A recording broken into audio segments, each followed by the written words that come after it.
grew up, my story would be that where I came from, there's not a lot of doctors. Chicopee is a fairly large city. There was over 50,000 people in it. We had 2 major high schools with 2,000 kids in each high school, but we didn't really produce a lot of physicians.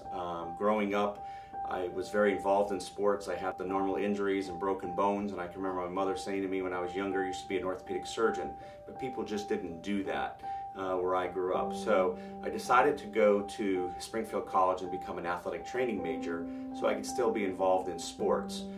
When I was there, I met a couple physicians, including one, Mike Jakowith, who was an orthopedic surgeon who used to come and work at the college on Wednesday nights.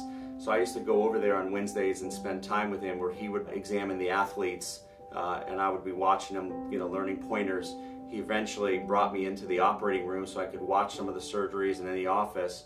So that really piqued my interest in wanting to be a doctor. I thought that was a great experience for me.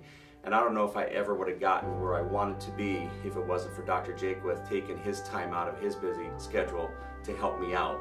So that kind of spurred me on, and from there I started taking all the pre-med courses that I needed in college, and I eventually applied to medical school, and I got into the University of Massachusetts. Start the mentorship process early because those are the ones you're going to call on to help you, to get you where you want to go. Most mentors really know other people that are going to help you.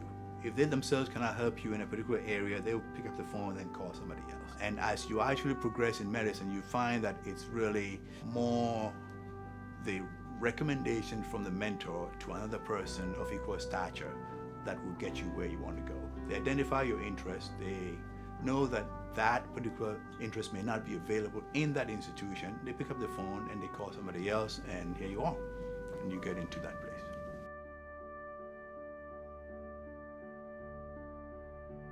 Every patient has, an effect on who I am as a person.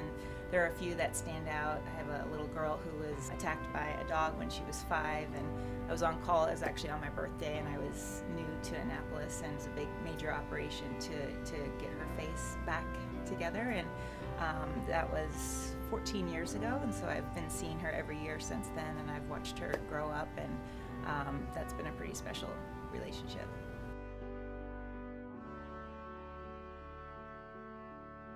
What I like most about my career is I feel like I help people on a daily basis. I see people that are either in pain or discomfort. I'm able to improve their quality of life and get rid of their pain. So I love being a plastic and reconstructive surgeon. It is absolutely, I think, the best field in medicine. It's very interesting that you never do the same operation twice. Even if you're doing the same procedure on different people, it's always a different type of operation, which is exciting. I think probably the best part of it, even though that's probably not the most glamorous, is the patient care aspects. When you take care of a patient who gets better, or you have a great outcome, it's really very, it's a good feeling. And that happens